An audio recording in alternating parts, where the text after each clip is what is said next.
Everyone, welcome back to This Week. There's Hope Ministries. Again, we're thankful that you take the time to join us and view the videos each week. We appreciate that. We've been appreciating a lot of the comments coming in. And again, sometime we'll give an update as to how far things are beginning to reach out to multiple states and several places across other continents. And we're thankful for all the comments and the views and those who say they appreciate the teaching, and that's encouraging to us. We're thankful that you joined us.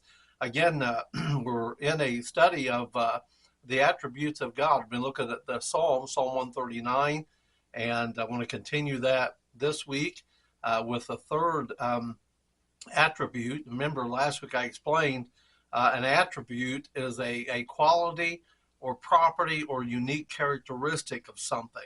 Again, it's a quality, a property, or a unique characteristic of something. So obviously, because we think about the attributes of God, we reason to believe that to be God, he must possess certain basic qualities. And certainly that's the case, and that's what we find throughout the Word of God. Now, I'll say this again, as I've said it with many other videos. There's no way that this can be all-inclusive to talk about the omniscience of God, that he's all-knowing.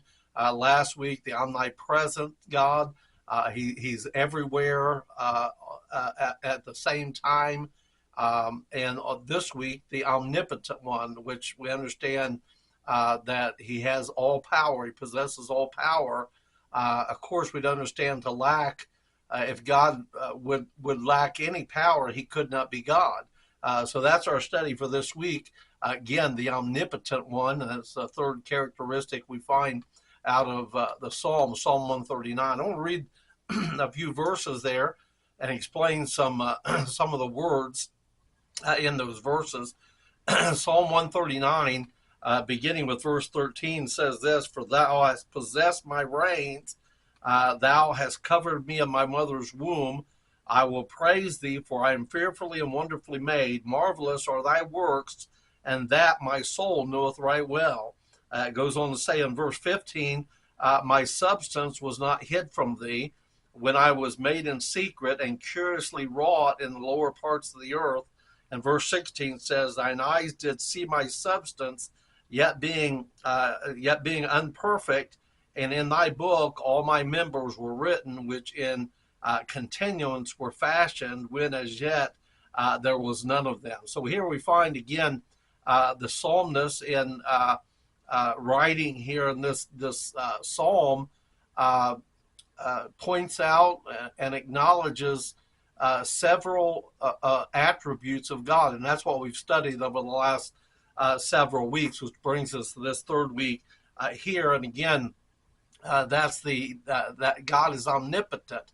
He possesses all power. And again, I say this: to lack this, he could not be God. Now, let me explain some words as to what the psalmist is writing about here. We find here the psalmist focuses on God's power in the formation of man, not just man, but man in the sense of humankind, male and female, as God has all power in the forming of the human body.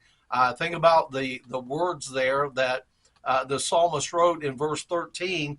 He says, "For thou hast possessed my reins." The words "has possessed" means did form or to acquire by creation. He says, "Thou hast possessed my reins." The word reins means inward parts. Now think again what the psalmist is mentioning here as he focuses on God's power in the forming of man or humankind. Another thing we find there, it says down in verse number 15, it says, "Thou hast covered me in my mother's womb." Has covered me means did weave. So again, the psalmist is simply talking about the process of the human fetus being developing in the mother's womb. Down in verse number 15, It says, my substance was not hid from thee. The words my substance refers to bones or the skeletal system. It goes on to say in verse 15, when I was made in secret and curiously wrought. The word curiously there in verse 15 means skillfully. And again, see how the psalmist is acknowledging God's power in the matter of creation and the forming of an infant. We find it says that thou hast. It says when I was made in secret and curiously wrought in the lower parts of the earth. The lower parts of the earth refers to the womb. We find it goes on to say there down in verse number 16. It says. Let me see, verse 16, it says, thine eyes did see my substance, yet being unperfect. We find that verse there in verse number 16, when he talks about my substance, yet being unperfect, we find that what the psalmist was referring to, he says imperfect substance refers to the embryo. So think about that, what the psalmist is writing, and that's kind of been our key text when we talk about the attributes of God and what the psalmist was acknowledging here about God's possessing all knowledge. He sees all. He's everywhere present, and of course, he is all powerful. Think about these verses. We find, first of all, we have to understand in relation to God's power that he possesses creative power.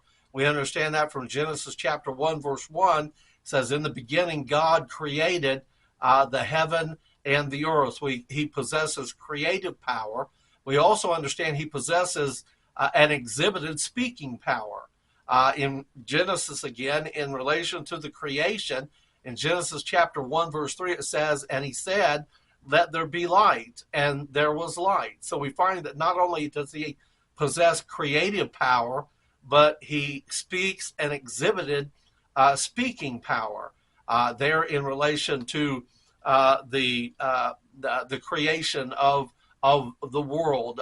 The psalmist wrote in Psalm 33, verse 6 and verse 9, says, by the word of the Lord were the heavens made, and all the hosts of them by the breath of his mouth. Again, he not only has creative power, he has speaking power. And the psalmist acknowledged that the Lord that by the word of the Lord the heavens were made, and all the hosts of them by the breath of his mouth. And verse 9 of Psalm 33 says, for he spake, and it was done. He commanded, and it stood fast. So think about that God possesses creative power and speaking power.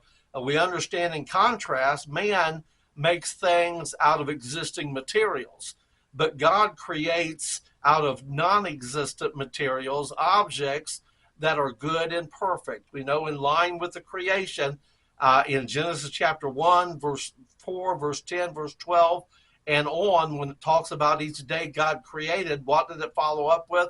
It said, and it was good. So we find that God creates out of non-existent materials, objects, things that are good and are perfect.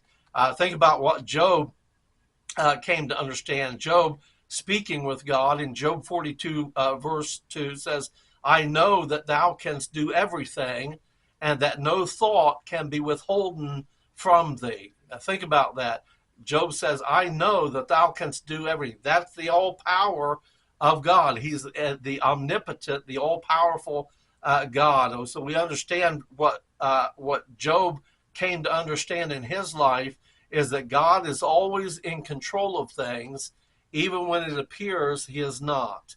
So think about that in our own life when things seem to be messed up or things seem to be going not the way we think they ought to go. We understand that we still serve a God who is all powerful and that he is in control of all things, even when it appears that he is not. Jeremiah wrote this, or God spoke to Jeremiah in Jeremiah 32, verse 27. God says, behold, I am the Lord, the God of all flesh. Is there anything too hard for me? Certainly, we understand the answer to that question is certainly not, for he can do anything and everything because he is omnipotent. We understand earlier in the same chapter, Jeremiah acknowledged in verse 17, he says, "Oh, Lord, behold, God, behold, thou hast made the heaven and the earth by thy great power and stretched out arm, and there is nothing too hard for thee." So we understand this, that concerning this attribute, the omnipotent one, God is omnipotent. God has all power over nature, over men, over angels, over Satan, over death, hell, and the grave. The question is, as we close out this lesson, do you believe as Job did when he said, "I know that thou canst do everything"? And certainly if that is our response, and that's what we believe by faith from the Word of God, then what should be our response as we think about these attributes? The fact that God is omniscient, he knows all, he sees all, that God is omnipresent, he is everywhere present always. We can never be anywhere where God is not there. And the fact that he's omnipotent, he's all powerful. What should be our response to that? Hey, my name is Mike Bradshaw. This is There's Hope Ministries. Again, we thank you for being with us this week, and we appreciate the kind, encouraging words. We ask you to share our videos and our ministry with someone else, because we understand this, that this world stands in need of hope, but we also believe that Jesus is still the answer. God bless you.